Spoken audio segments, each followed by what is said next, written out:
What's up? Well, hello, check. I can't hear myself. Hello, check. Checkity one, checkity two. Hip hop, hippity rap, hip hop, hippity stop, don't stop. There we go, that's better. Hello, check. What's up, everybody? Ottoman, what's up, my friend? Hope everybody's doing good this morning. Today, I really wasn't sure what I was going to work on today, but I am now. Today we're going to work on we're going to just take a look at the Iliad book box just to make sure everything's finished up. And then we will proceed to work on the Ace of Spades for the Iliad. I was telling you guys a little bit yesterday that I was going to be setting my office up for some new stuff, a new podcast that my wife and I are going to start doing. And I started getting that done yesterday. You can see behind me. The new podcast area right there for my wife and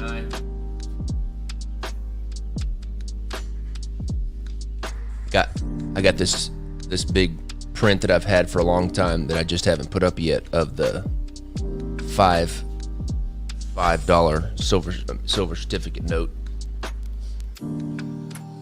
Okay, so I'm excited about that. All right, let's get to it. All right, I'm just gonna go into this file and get it set up. Let me see here.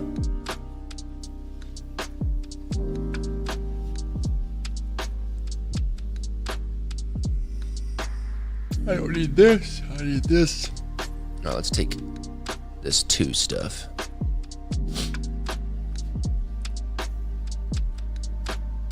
Get rid of what I do not need.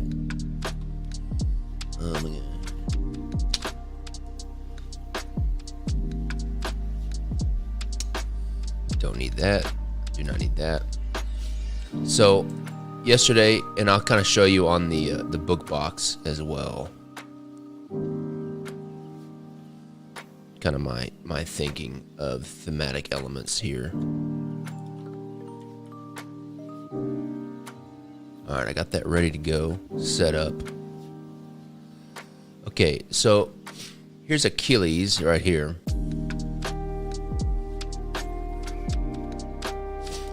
There's a setup Achilles here. Notice, and I just want to point out his shield has this kind of like, you know, crazy character's face. That kind of face I've seen in multiple different different types of Greek art. These types of faces paint on different things, various things. But I just wanted to show you guys that is the design that is on let me see here, on Achilles' shield. As well, it is the image that is on the spine of, it's also the design that is on the spine of the book right here. This kind of face right here looking back at you. So just for some reference, let me just take a look at this book box like I had said, just to make sure I got everything the way I want it. I may put a little outline around this strap thing just to make it pop a little bit easier or better. So this is the inside of the book box. When you open it up, you see the Trojan horse. We got the pages, the edges of the book box.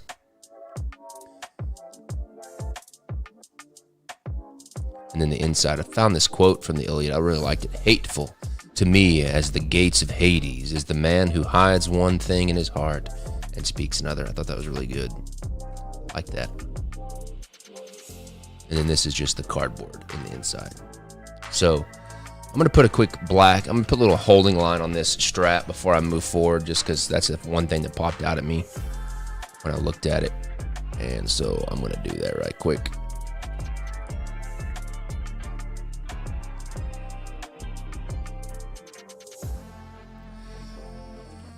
you guys got any questions or anything that I could answer for you while I'm doing this, I'm going to feel like it's kind of one of those days. And if you've been watching me for any time, like I either have quiet days where I just sit here and work and not very talkative, or I'm talkative. And I guess today's one of those. I feel like today may be one of those talkative days. So if you have any questions, about anything that I can answer, just let me know and I'll try to answer them.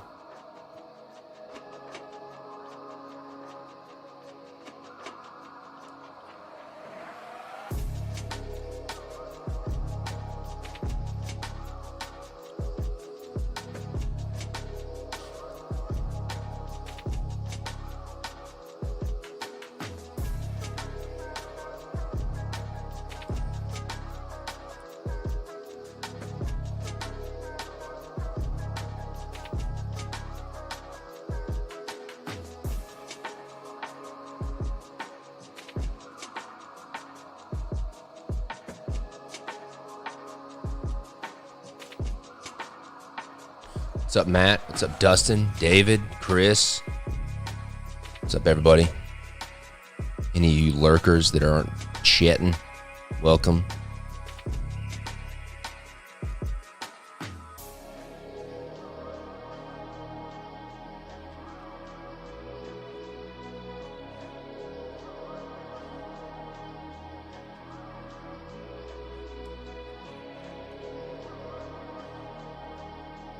Nobody has any questions? Okay. Okay, I see how it is. Fine, don't talk to me. Hurt my feelings. Boom, boom, boom. Boom,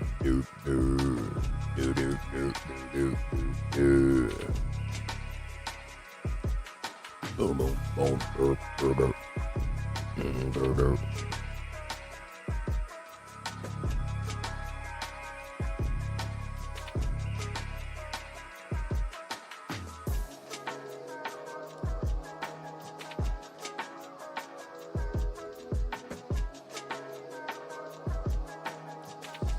How much longer is Mistborn pre-order going to be? I'm probably a week or two away from putting in the final production order for Mistborn. And I thought about it, and obviously I'm going to order more than, I'm not going to order exactly how many everybody ordered, because that would be stupid of me. Yeah, that helps a lot.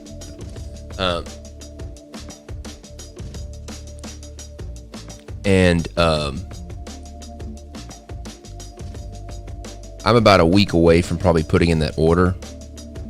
But I thought about it, and I realized that I could still have the pre-order remain open because I'm going to order more. I'll just have to keep an eye on how many are being sold, this, that, and the other. But to answer your question, it's probably going to be, it probably will be for the next couple of weeks, maybe through the end of November. Definitely not into December, for sure.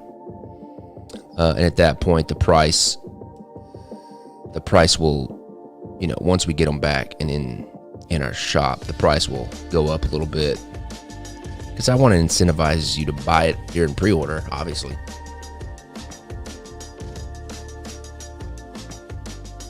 Yeah, that's totally fine. Thanks, Chris. Yeah, just let me know how many students are going to be there. I may try to swing bringing decks for everybody. I may not be able to. We'll just see how it goes.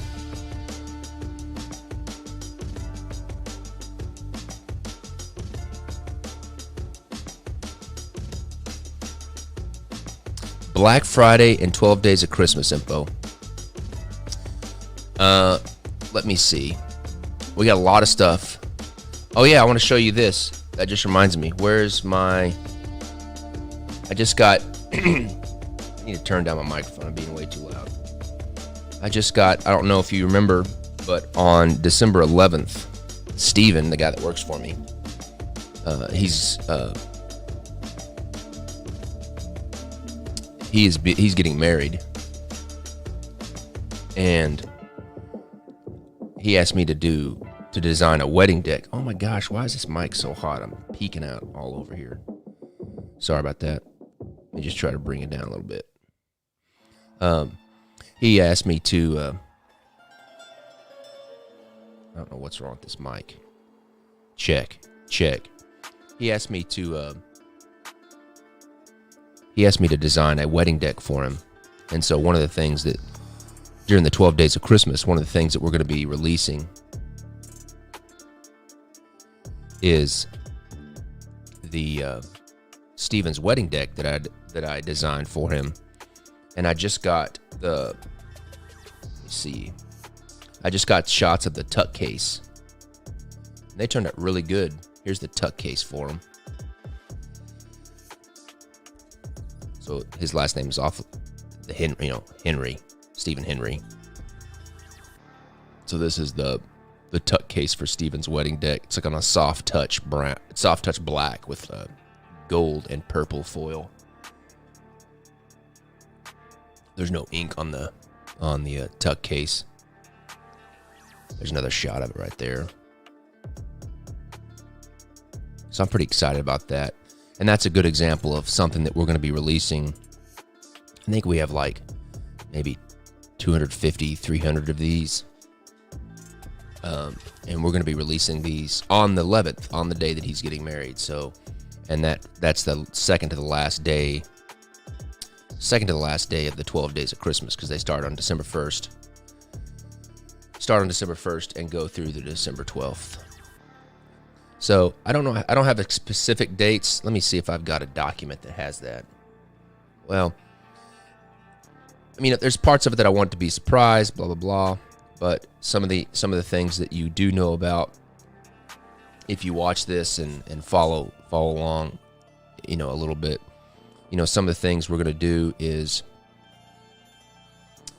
we've got the botany deck that is June Hyde's first. June Hyde is the designer that works for me, and it's her first deck that she's designed. It's not the first deck period that she's designed. It's the first deck that she's designed for herself. She helped me with the table players for next year, designing all the table players decks for next year. But June Hyde's deck will be released during the 12 Days of Christmas. We have some various sets that are going to be pretty awesome, like gilded sets, other kind of collection sets that we're releasing. We also have various, sale type things. But you can be sure that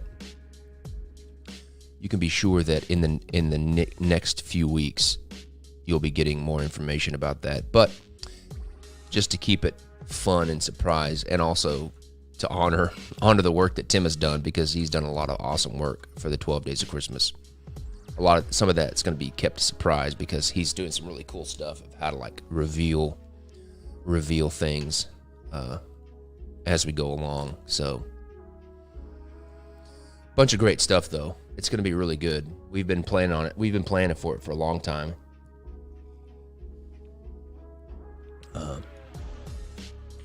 All right, I think this is good to go. That's the only thing that popped out of me that I needed to do. Let me delete this up here. So we got the outside.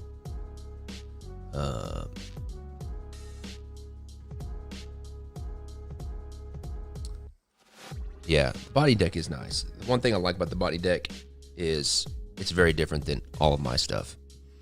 And it's nice to have, a female, a female perspective of design and aesthetic. And I think that's very refreshing, considering all the stuff that I design and everything. Okay, I'm going to save this, make sure this is good to go. So, just to recap, this is Achilles, and then Achilles has this face design on his shield. And then it's on the back. And then we're also going to utilize this face on the Ace of Spades that we're going to do right now. Is Mistborn, Dustin asks, is the Mistborn deck going to be a series of decks or just the one? That's really kind of that is honestly up to, man, crap. That is honestly up to Brandon Sanderson and his camp. I would love to do a deck for every book. I mean, I'm not gonna lie. I mean, because he's got a huge fan base, and this one has already been very successful, and I'm very pleased with how it's been. And so, I would love to do a deck for every book of the series, because this Mistborn deck is just for the first book, and it covers the characters in the first book. And on top of that, he has tons of other novellas and stories and all that kind of stuff. So I would love for it to be a multi-deck thing. And also just because they've been really good to work with. Will Mistborn Gilded be numbered? We haven't promoted the fact that any of the Gilded decks are going to be numbered. Does that mean they're not going to be numbered? No, but I didn't plan on numbering them in the beginning because I didn't really know how many we were going to sell. It may be a thing where once we have kind of the final production run, that we end up sealing them and numbering them, but it's nothing that I've, promised or committed to, like in a product description at this point, but it's definitely not off the table.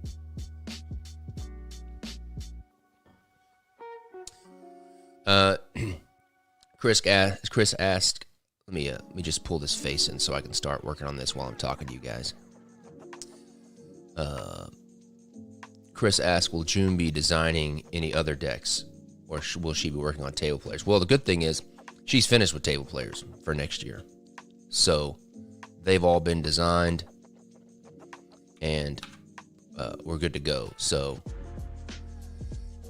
yes, she will be. She finishes school like in May of next year, so her time is still kind of limited. Her time commitment is still kind of limited. But especially in May, she's really great. She's very teachable, very coachable, and I definitely hope, and my vision, and she's already expressed it, because we've I've kind of had all my what little end of year one-on-ones with everybody. What I'm thinking is I don't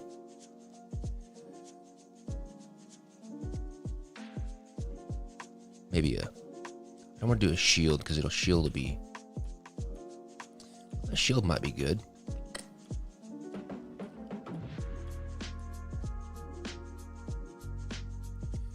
Maybe more like a hoplite shield, where they have the little slit in the side like this. But my hope is, and I've already talked with her, that once she graduates, that she starts working for me full time, and then at that point, I'm going to get her to start. I'm going to start pushing her to design more decks and of her own and stuff like that, because I think it'll be really good.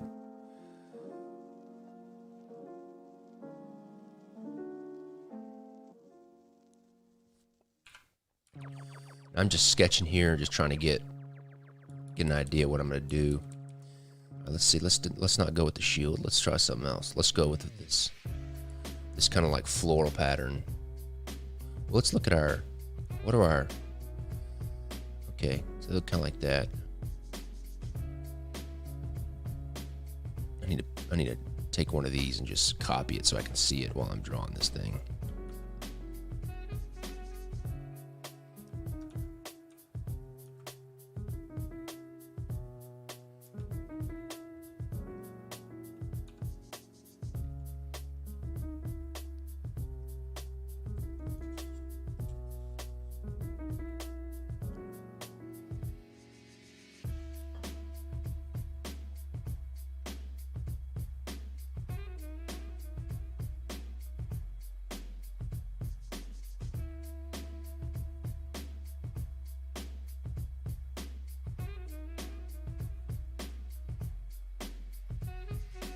One thing I am going to really tap into June with is like helping me do more supplemental stuff. Like, you know, I've wanted to do an art book for like a coffee table art book for a long time, and those kind of things that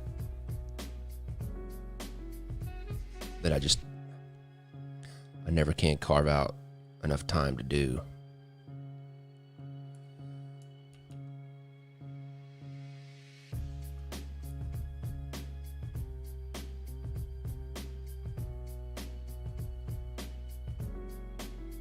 Why didn't I make a standard sub for Vintage Reimagine? It's honestly just like, it is honestly a production cost thing.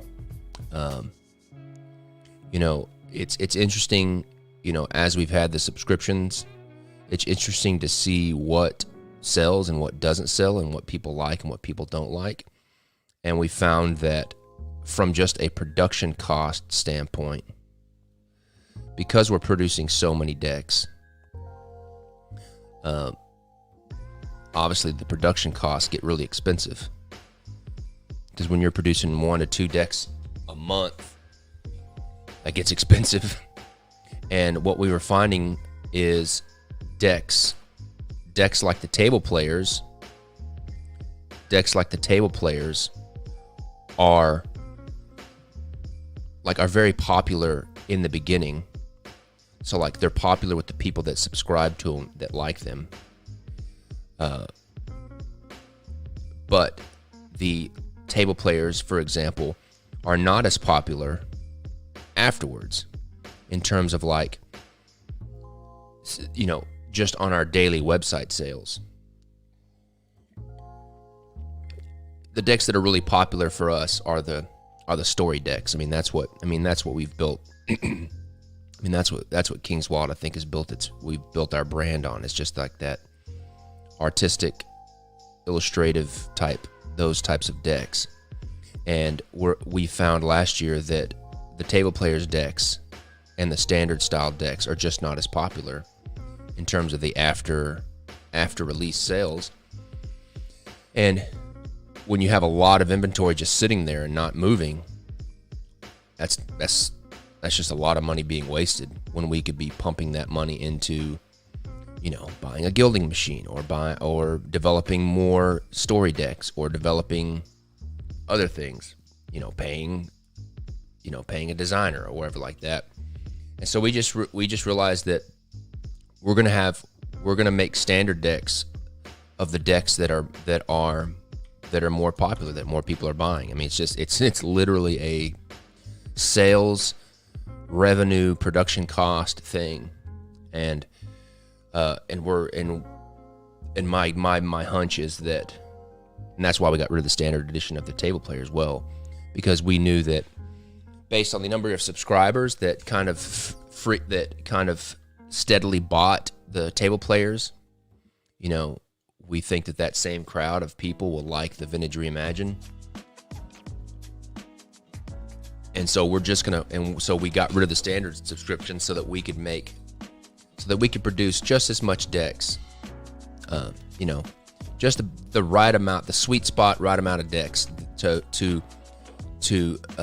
facilitate the people that are buying them regularly, and at the same time, you know, make them more rare because we're not making as many.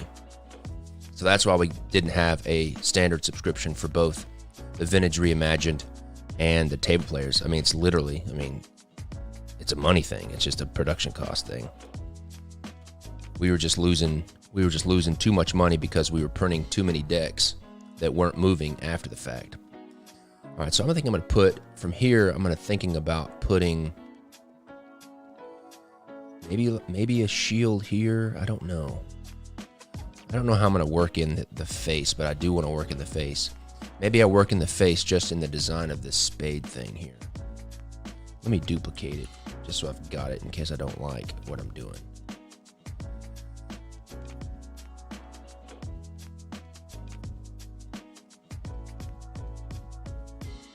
That's a good question, though. Good question.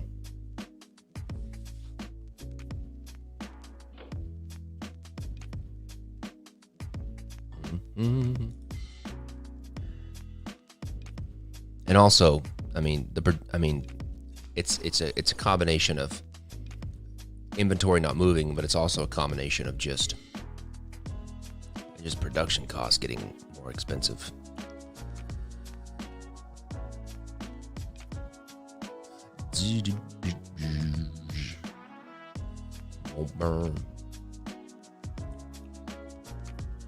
Yeah, I think this would be cool with this face.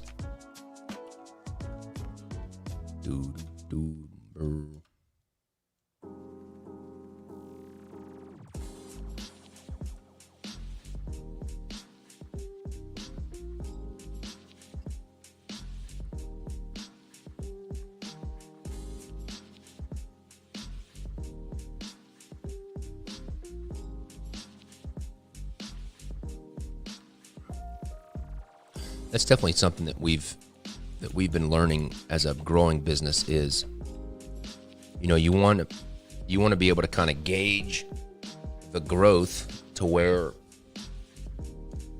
you're producing enough that you have things to sell and things to advertise and things to market and things to sell. But while at the same time not overextending yourself capital-wise in terms of production cost, producing too much stuff that you end up can't sell, and you can't recoup to keep growing. And that's definitely something that we've learned and are still learning right now. It's just kind of that balance between that.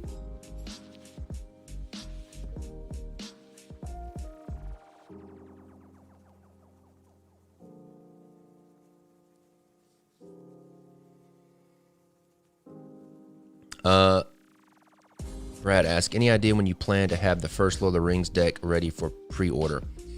I don't have a definitive date. But I will say this, Brad. If I don't release the first Fellowship of the Ring deck by early spring of next year, I'm going to feel like a complete and utter personal failure. So it's kind of one of those things of I'm getting far enough ahead in these designs to where I feel like, I just have to do it. And so my hope is that that by the spring I have the first Lord of the Rings Kickstarter launched for the Fellowship of the Ring project. And if not, I need to rethink my life choices, and because it would just be a travesty if I don't ever do that project.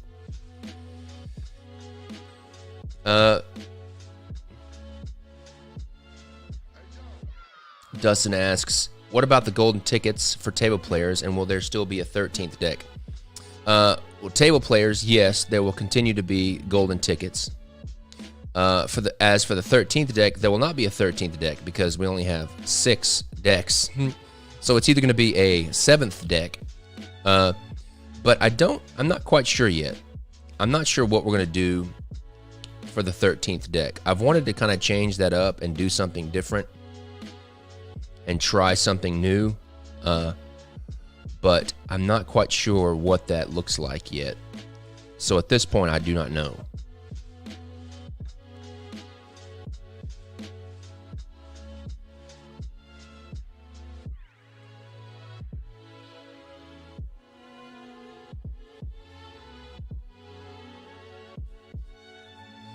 This face looks better on a shield. I'm going to put it on a shield. It looks weird not on a shield for some reason. Maybe I can shrink him a little bit here.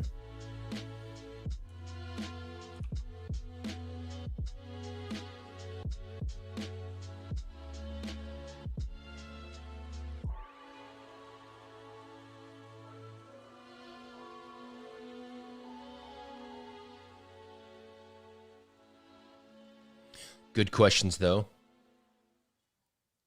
2 7 stacks would be cool, but...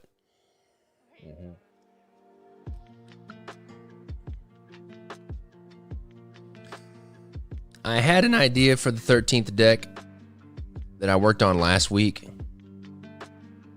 A little bit. It was like this ray gun. I called it Master Blasters. But I had slept on it and opened it back up, and I didn't really like it the way it was. I wasn't really feeling it. That doesn't mean I'm not going to do that theme again or pick that back up and try to make it work. I definitely wasn't feeling it, though.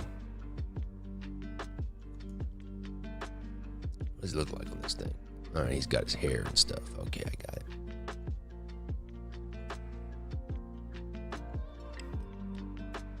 Let me just take a screenshot of this right quick so I can see it. Just for continuity purposes here. I always like to have continuity in what you're doing.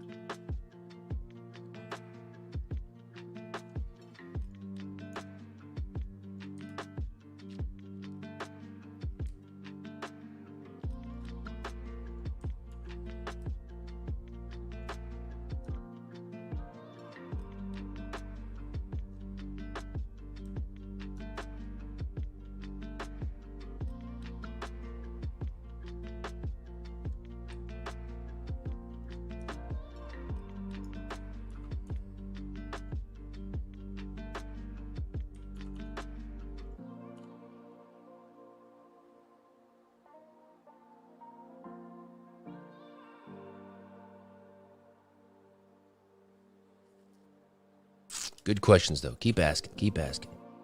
Good questions.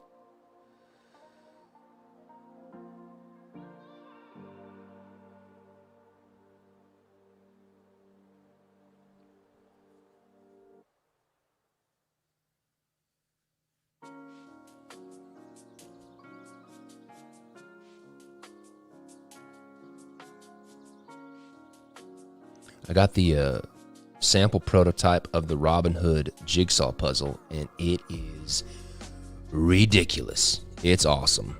And I tell you one thing, when we kind of work through the inventory we currently have of the Robin Hood deck, I redesigned the box for the Jigsaw Puzzle, the Robin Hood Jigsaw Puzzle for Robin Hood. And it's amazing. I love it. I love it. I love it. I'm gonna be it'll probably be not till late next year when this time comes, but I'm gonna be reprinting the Robin Hood with the United States Playing Card Company, and I'm gonna use that new design of the book box that I designed for the puzzle for the new reprint. It's gonna be so sweet. I can't wait. All right, I'm liking this. I'm feeling good about this.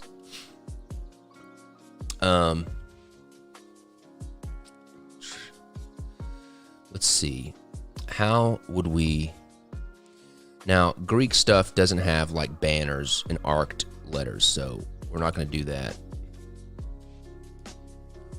I'm just trying to think about how we would work in text to this if we are. We may not even do it.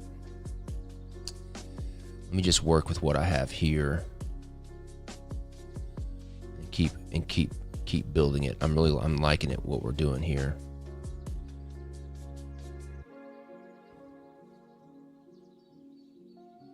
Just keep going with it.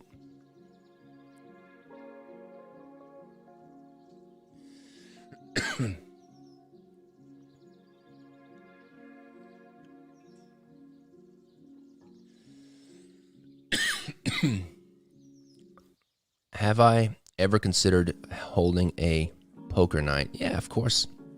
Especially if we ever get our own building.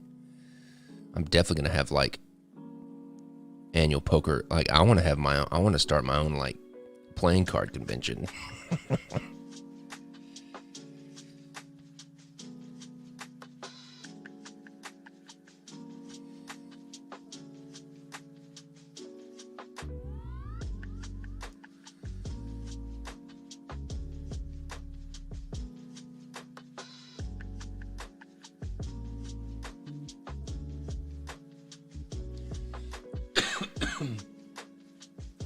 Let me see here. Have you ever thought of something like the art from the old phone books by Norman Baxter? I would think that crazy detail and fun hidden stuff is up your alley. Let me see what that is. I'm not really sure if I'm familiar with that. Norman Baxter art. Oh. Yeah, I know what you're talking about. I feel you. I feel you.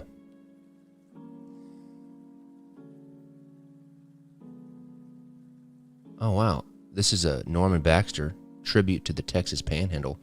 This little rock formation is like 10 miles from where I grew up in Canyon, Texas. That's pretty cool. I like this artwork for sure. Very, very cool. If this is his stuff. What is this? What's his history on this guy? Norman Baxter.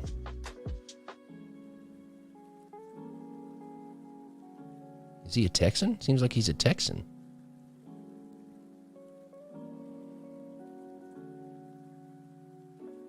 Oh, it was up there in this top of this thing. I get it. I get it. Yeah, this is cool. I like that kind of stuff. Love that.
See here, let me pull some reference up. I don't want to just be making this stuff up. I want to be doing designs that are somewhat period correct.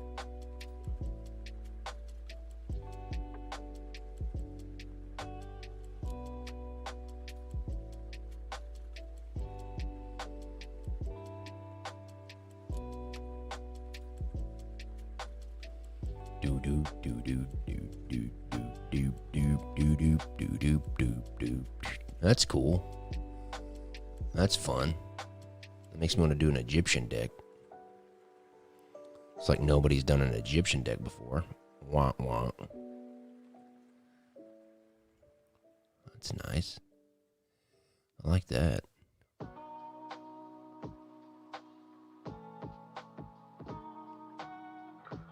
It's getting kind of art.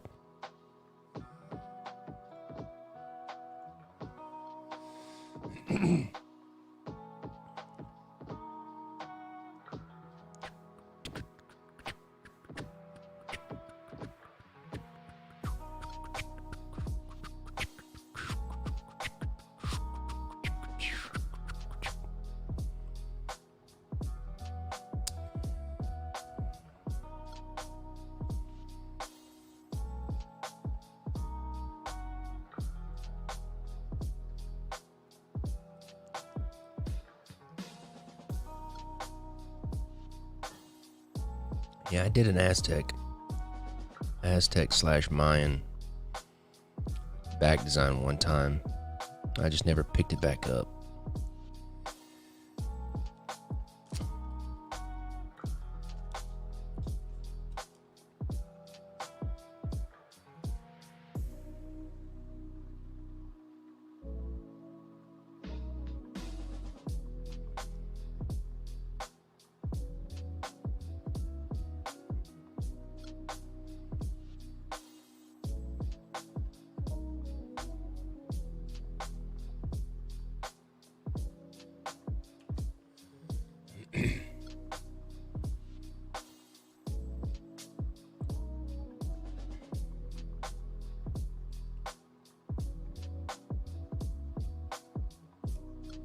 like this.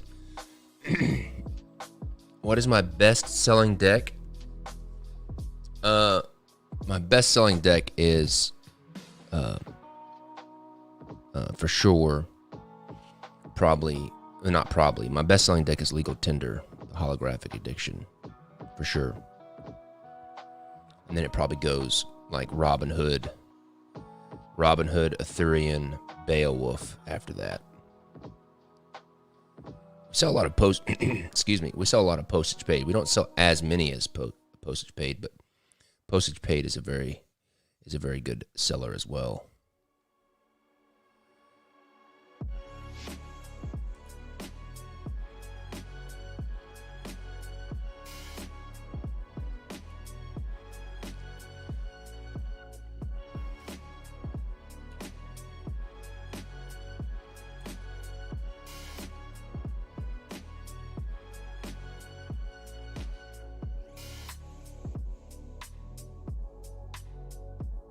I like how graphic and bold this is going to be. It's going to be nice.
Spearheads or something. That's cool. I like that. All right, I'm feeling good about this. I don't want to add too much more, so I want the bold lines to stay.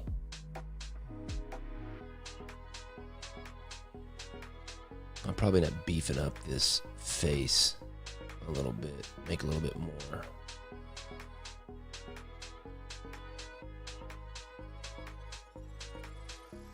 Yeah.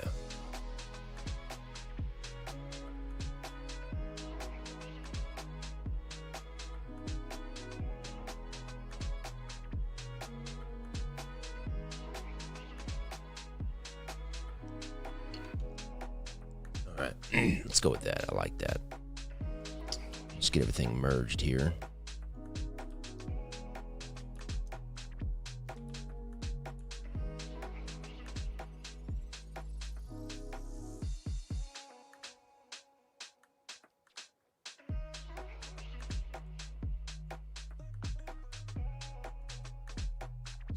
What else? What else?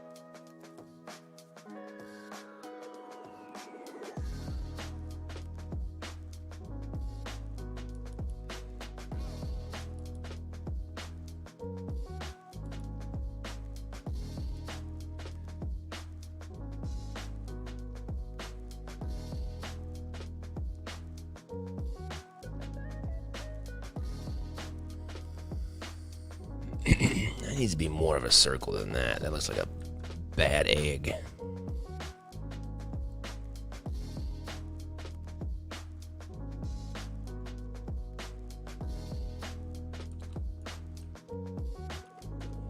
I don't want it to be a perfect circle, that's for sure.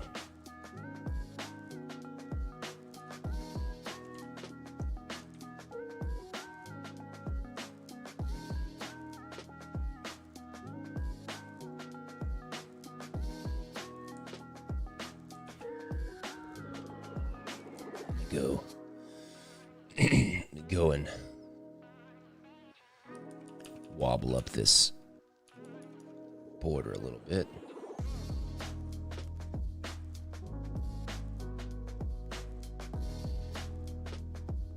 I don't want it to be perfect.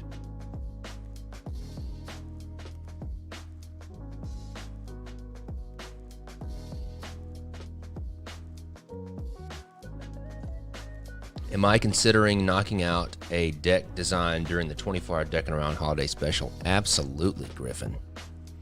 And I'm pretty excited about, I wanted to step it up a notch. Last year we just did, I designed a deck from scratch with an asterisk of using my vintage standard court cards as the court cards. This year I'm going to try to step it up, and I want to design a deck from scratch. From scratch. And I'm going to try to do, custom court cards too. I hate this when it does this. And the theme that I'm thinking about, I really like it. And I've had this idea before. I just have never done it. But the theme is going to be a very kind of King's Wild Tigers-esque. So like the next deck in that kind of Matchbox art. But instead of the Tigers, the deck is going to be called Stiff Upper Lip. Kind of going back to Winston Churchill, the British mentality of, stiff upper lip. And instead of a tiger, it's going to be a bulldog. And the Joker is going to be like a bulldog with like a cigar and a suit, looking like Winston Churchill. And it's going to be like the continuation, of the King's Wild Tigers, but with a bulldog, because I love bulldogs. And it's going to be called the Stiff Upper Lip. And then instead of tigers as the court cards, we're going to do those one-way court cards that I did with the King's Wild Tigers limited edition version, where it's like those old Pharaoh style cards. We're going to do the same type of thing. With bulldogs instead of tigers. So we'll do a whole set of court cards, and it's gonna be interesting if I can get it done. We're gonna do a whole set of court cards and the deck itself. So we'll see how it goes.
Oh yeah, I think that's what I said, Griffin.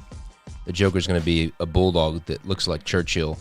He might even have, like, there's that iconic image of Churchill with a Tommy gun. Churchill holding Tommy gun. And I may do it where it's a bulldog and he's got a Tommy gun. I love this image.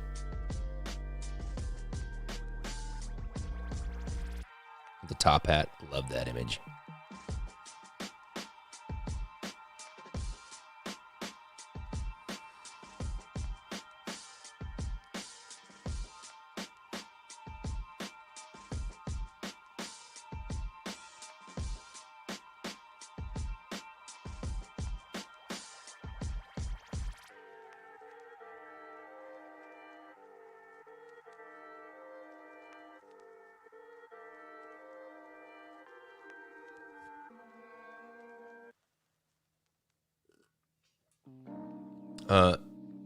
Yes, Dustin. I have thought about reprinting my original Kickstarter decks, and that's something that I've already started to do. I mean, a good example is Sherlock Holmes. You know, that's a kind of reprinting the original Sherlock decks. You know, if we get, and one of the main reasons why we did the Sherlock thing was that by far that Baker Street edition of the Sherlock Holmes deck has been one of the most requested decks that we always get we always got emails and stuff about, of people asking us to reprint that deck. So yes, to answer your question.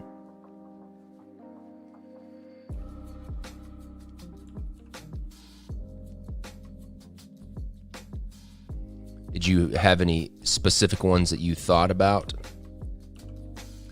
Redo this eye a little bit here.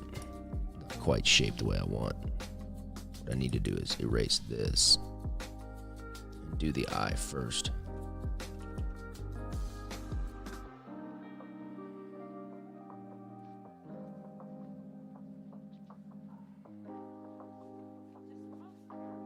Yeah, that's better.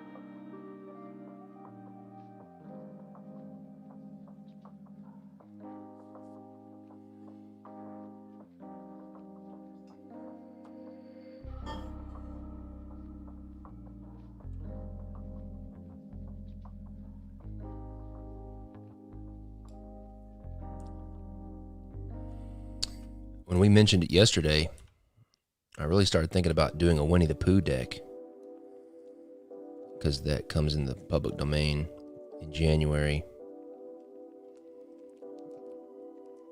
I really like that idea.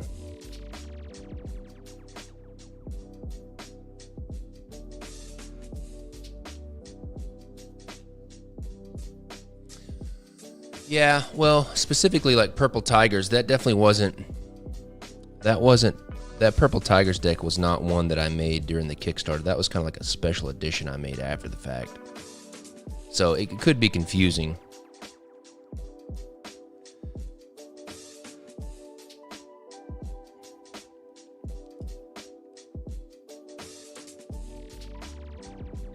I fear that I have not left myself enough room to put the hair in.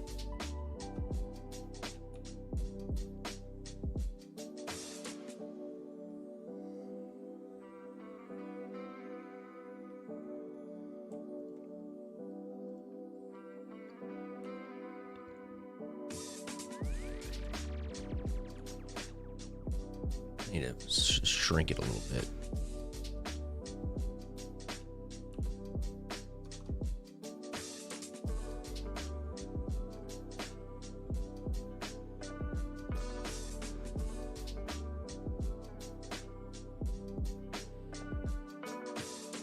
New Maduro deck. Yeah, we're gonna definitely reprint the Maduro deck.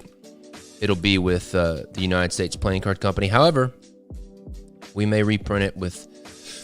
I have thought about reprinting Maduro with gold foil on the faces in the back. That seems like a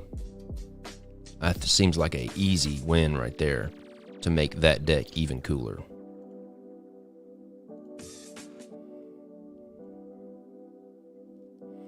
I've actually been working with a new manufacturer. The people that are producing my puzzles are also producing my book boxes for next year. And they're doing an amazing job. Already got the Romeo and Juliet one back. It's amazing. It looks awesome. They're the ones that are making like the Alice in Wonderland puzzle, the Robin Hood puzzle. They also make playing cards, and we're working with them. We're working with them on doing foiling, and they're already off to an incredible start. But we're in the kind of the prototyping phase of working with them.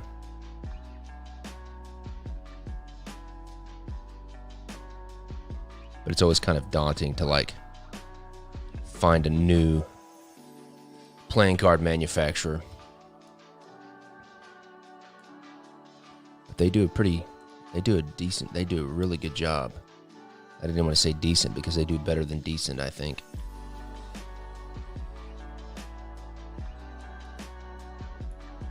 But I think Maduro with foil on the back would be awesome.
For some reason I want to put a tear on his eye like this.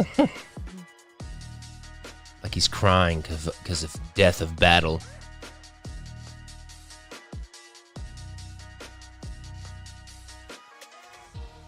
I think that makes him look like a clown. I don't want him to look like a clown.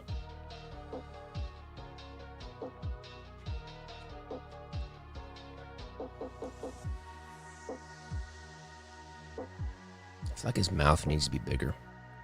He needs to fill up the space more like this.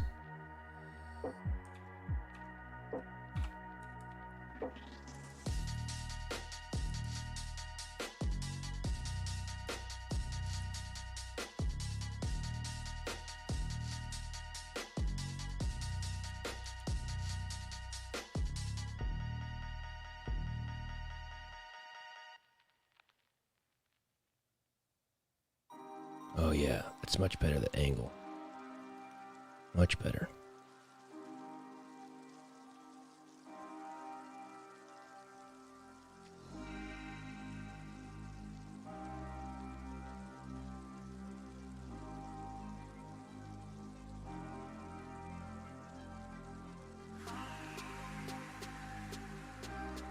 Let's push it even further. I want to go even further with it.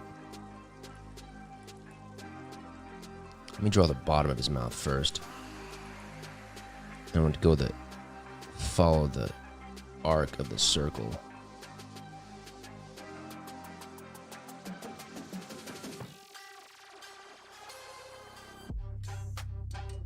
Yeah. Yes, very good, very good, very good.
Good, looking good, looking good.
What else, my friends?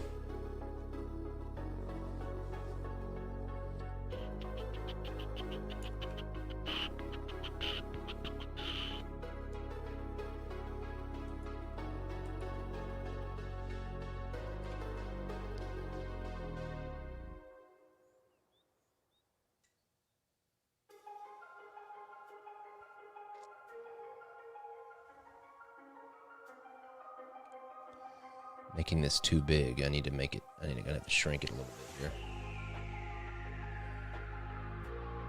Hey, it's that song we like. I like it. This song's called Shipping Delays.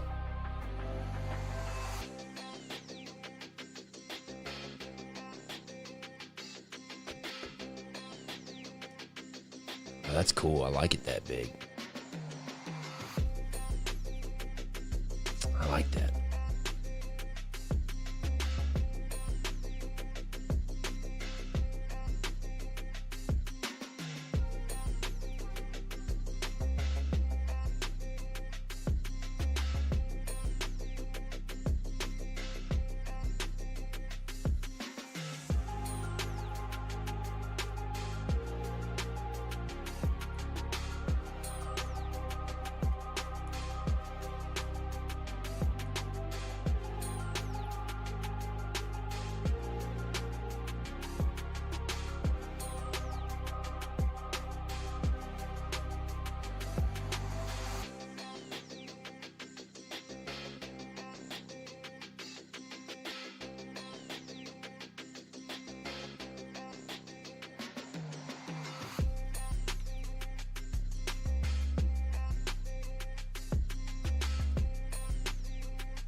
Yes, we are still working on the LTD Alice in Wonderland.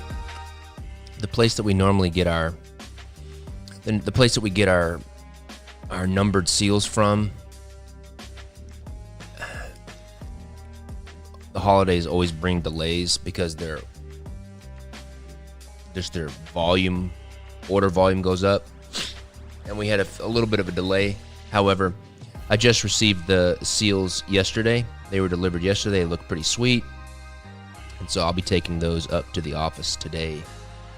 And we will be finishing up all the LTD Alice in Wonderland decks today. They're already built, ready to go. We just got to put the seals on them and then cellophane them. And then we'll be sending those out. So appreciate your patience.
Any on next threads? I don't know.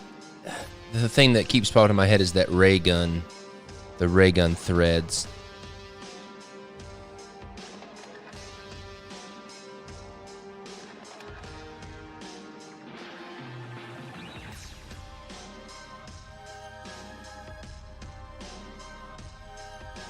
Who is printing Mistborn decks? Well, currently have it slated for Expert Playing Card Company to print the Mistborn decks. But however, I have been working with a new company that does my puzzles and book boxes. My new book boxes, not make playing cards, not them. But I've been working with a new company that's been doing my puzzles, that's been doing an excellent job. And they sent me some samples of their playing cards, and I was very apprehensive. I was like, listen, I mean, y'all are doing a great job of puzzles and the boxes and stuff, but you know, I've already got someone making my playing cards, and they were very insistent, and obviously they want to earn my business. So they sent me a bunch of samples of playing cards, and to say that I was surprised, I was very surprised, and I was very surprised at how nice they were, how nice the playing cards were, and on top of that, just how nice the playing cards were, and also the fact that they could do all of the foiling, the same type of foil work that Expert Playing Card Company does for me. Very, very pleased, very, very kind of put my foot in my mouth with them. And so they're making samples of the Mistborn cards to see how it goes.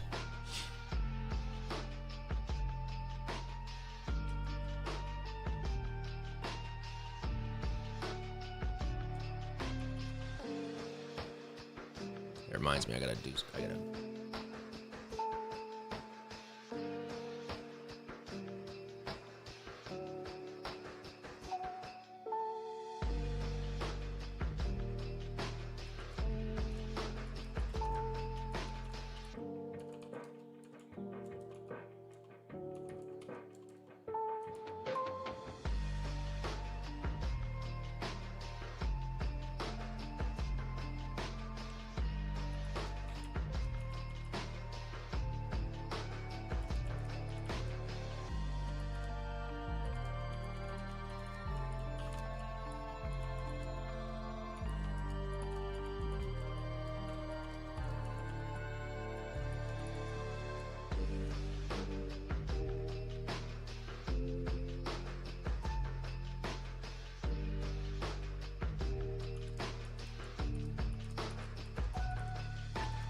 really liking how this is turning out. It's really cool.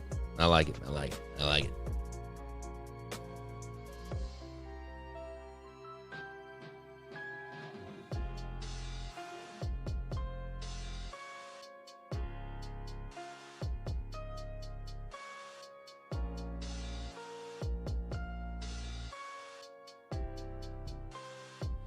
What I'm going to do is, once I get the Mistborn prototypes from them, I'm actually going to I'm going to do like a blind A/B test. More for like the handling and such.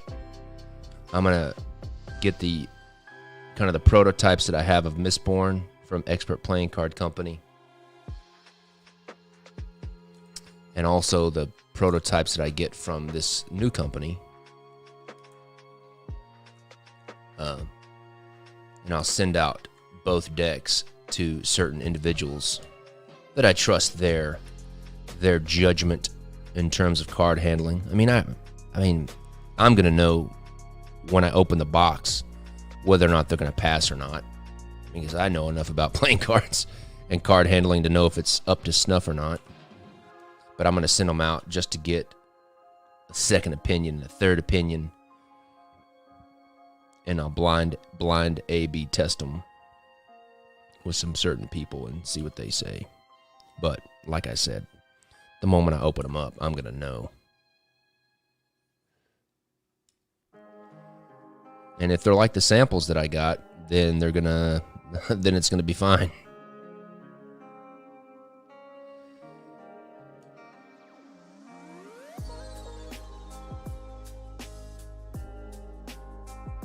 I don't really care that much about a cardistry test. Not really. Do not really care that much. It's honestly just how it feels and how it feels in my hand. If they're smooth, if they fan well. I mean, I know that that's a cardistry test, but I'm not really that concerned. What's the most concerning is the art and how the art print comes out. And from the samples that they sent me, that aspect is spot on.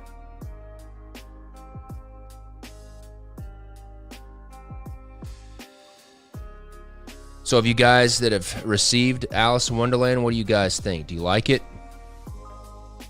I hope so, because I like it.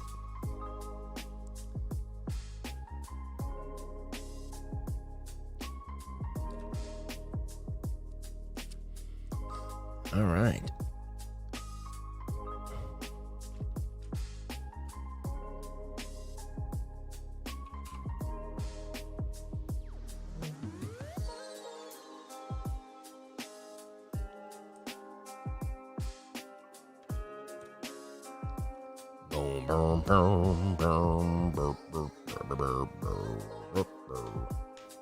Cardstock. It's the cardstock that the samples that they've sent me. It's pretty. I would say it's on the thicker, stiffer side than what people are accustomed to. Definitely not for the Expert Playing Card Company. It's on par with the stiffness and thickness of like Legal Tender. But I really like that. In certain cases.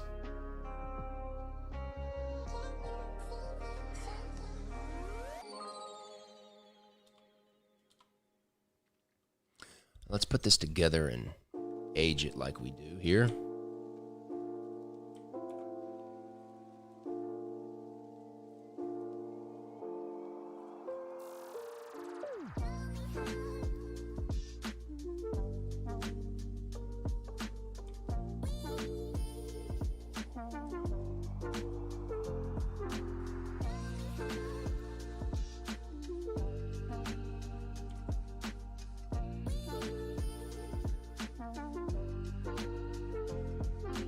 Clean this up a little bit here.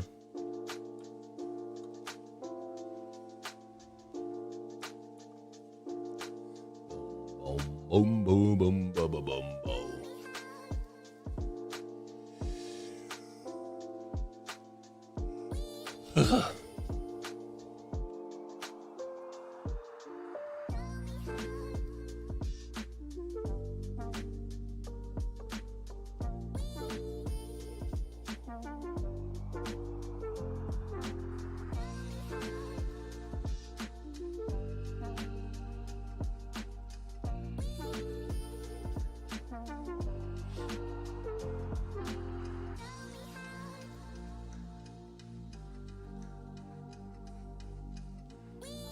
Yes.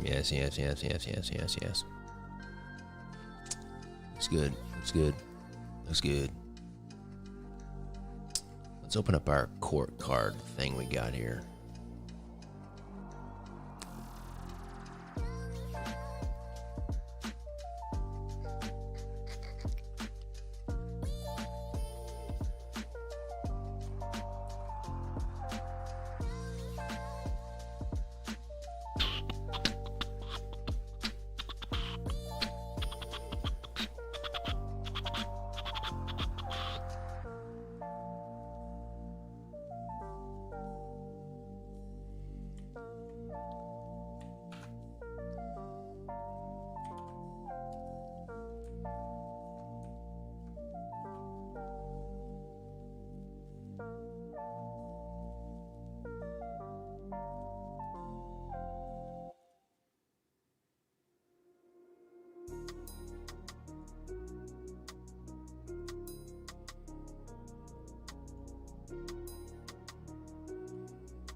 Looking good.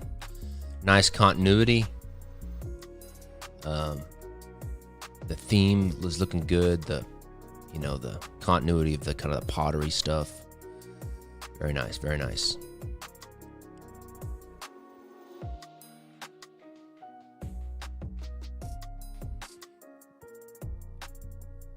Very pleased so far. Okay, save this.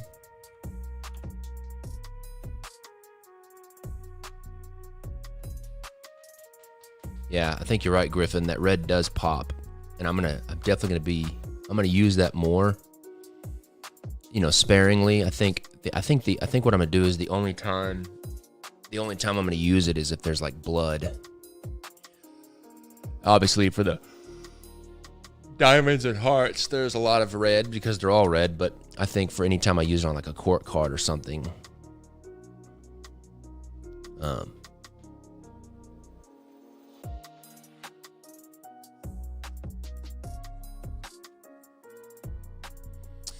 very pleased so far. All right, let me save all this junk. All right, we got that saved. Not losing any of my work here. Got Achilles saved.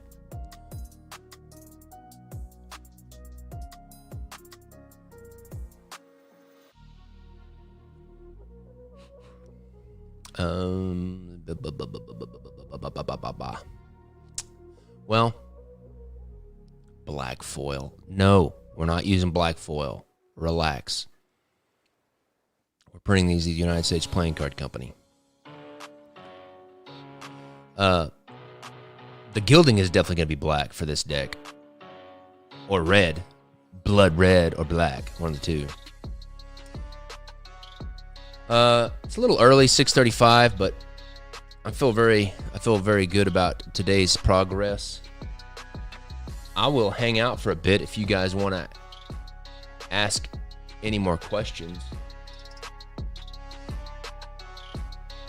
I'll hang out for a bit if you guys want to ask some more questions. I'll pull the chat, little chisel chat over here. We can talk playing cards or whatever.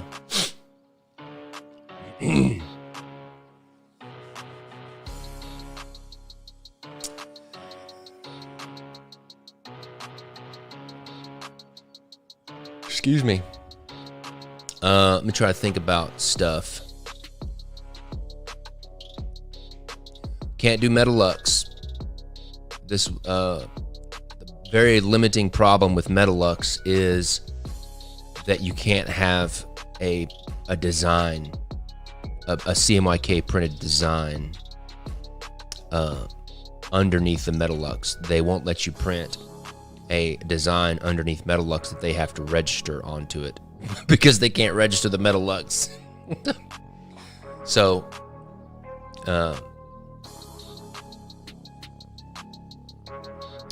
what time frame did I develop flywheels? Flywheels was when I went through a little spurt of interest of actually me doing letterpress myself. And I had bought what was the brand name? I can't remember, but it's a very iconic. I bought an old flywheel letterpress printing press, which is actually the printing press that's on the Joker of the flywheel deck. That letterpress is the letterpress that I bought. And then I subsequently ended up buying a Heidelberg 10 by 15 windmill press, and that's when that got developed. And so I letterpressed the flywheel tuck case.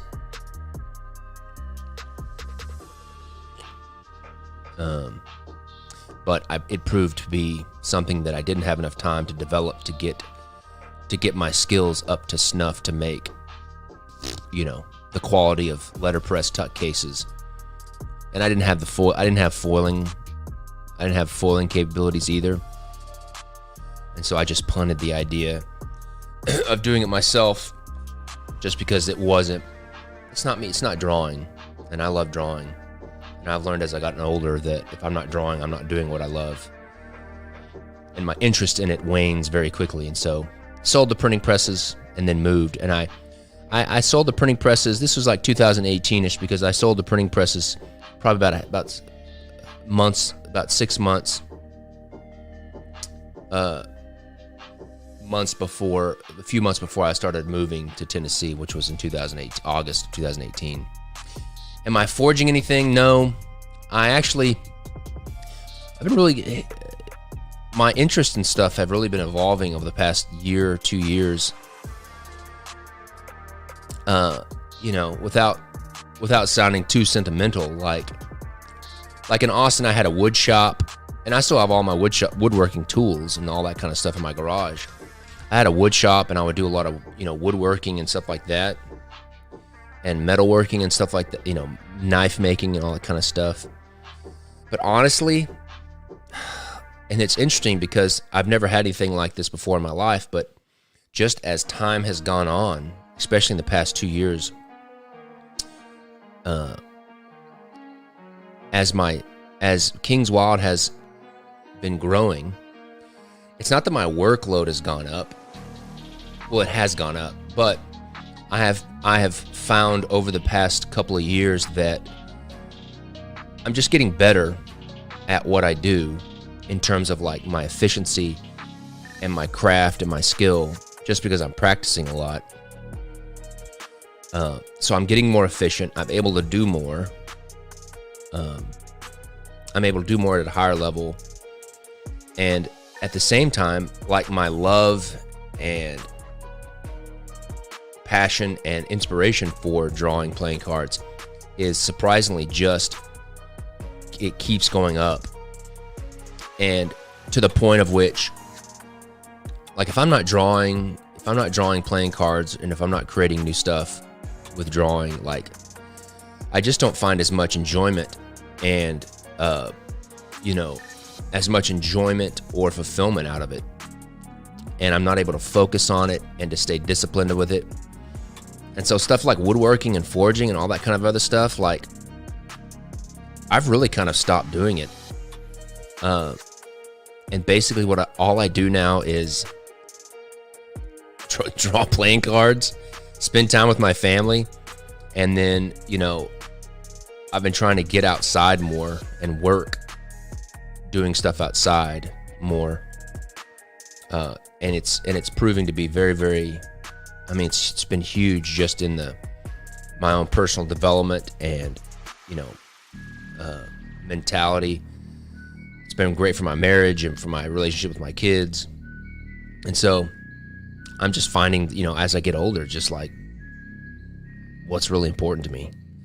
And I'm trying not to waste my time on doing stuff that's not important to me. So, Let's see, what is this? No new mead production. That's another thing that's definitely fallen the wayside just because the Sword of Perseus. I need to find a good somebody that makes one of those. What is that currency note poster board in the background? Well, the show and tell is, so a few years ago, I think this was like 2016, I did a Kickstarter called Art of Money Lost. And I hand inked these silver certificates from the 1880s. And this one right here on my wall that you may have seen before, this is that educational note, $5 silver certificate here. This big one. That was one of the ones that I inked. And this one right here,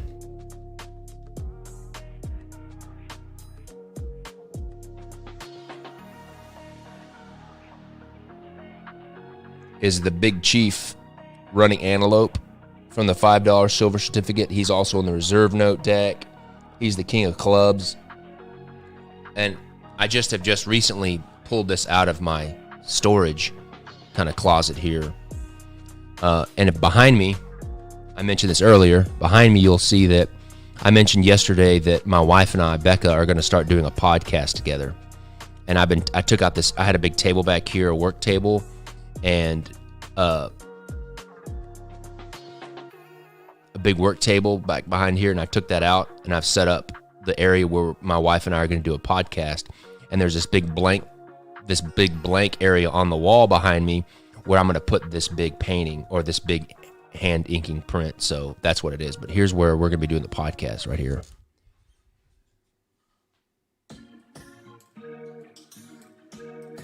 Big picture going to go right here. But it's super heavy, but I could show it to you 1 second. It weighs like 100 pounds.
When can we expect the first podcast episode?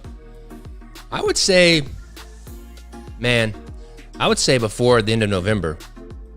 We're going to try to do one or two episodes a week. I'm not quite sure. We may start with one a week just to not bite more than we can chew. We'll probably start with one episode a week, like come out on a Wednesday or something. But we're gonna really try. We're gonna really try to.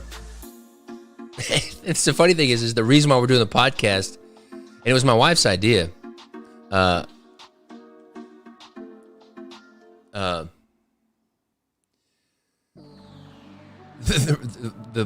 wife's whole idea was like we never get a chance to talk because of our kids, and she wanted to do the podcast, and the title of the podcast is "I've been meaning to say," or "I've been meaning to tell you." She just wanted to have conversations with me and just talk to me about regular things, like everyday things, and so that's what it's going to be about. So it's gonna be fun. I think we were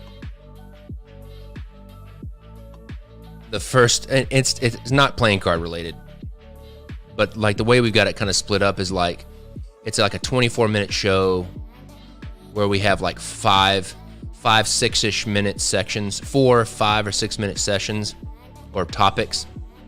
And like the topics that we're thinking, I mean, there's a lot of it that we would just want to keep it, off the cuff type thing, but we want to kind of have a little bit of an outline. Like the first episode, the topics are going to be, the topics that we've been talking about are going to be,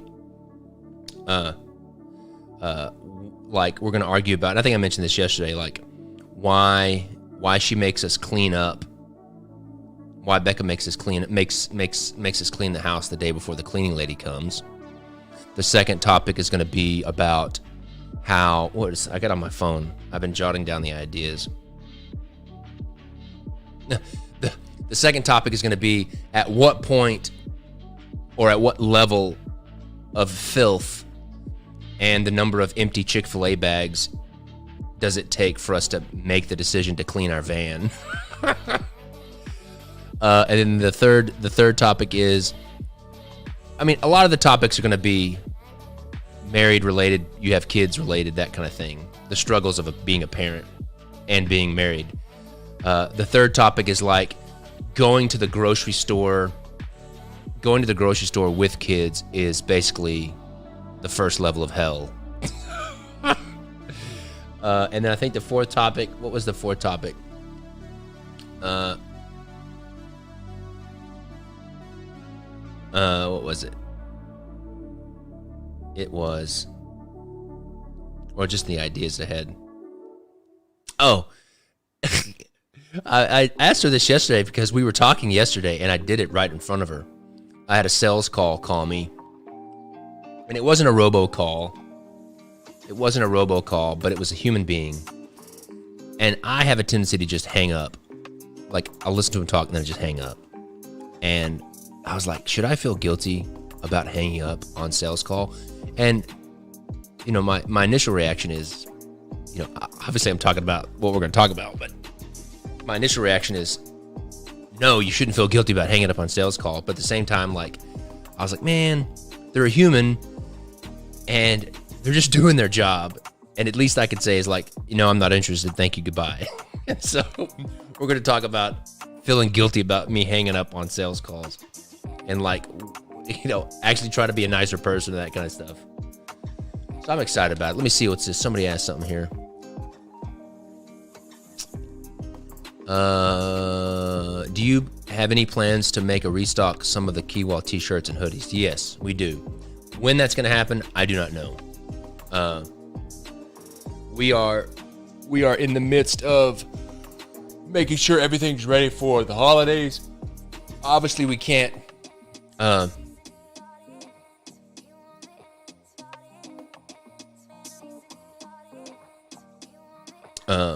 don't think I've ever bought a new car. I've always bought used cars. That's a good what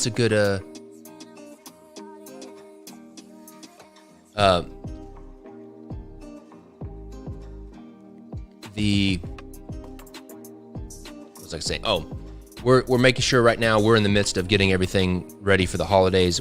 We're obviously way too late in any kind of production schedule to get anything by the holidays, and so it'll definitely be the next year when we do that kind of stuff.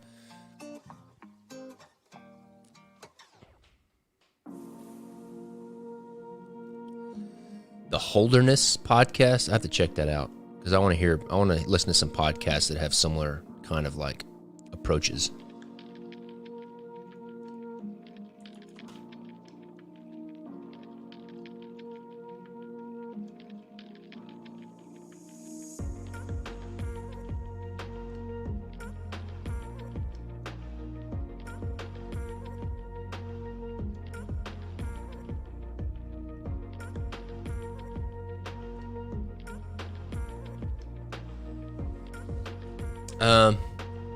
All right.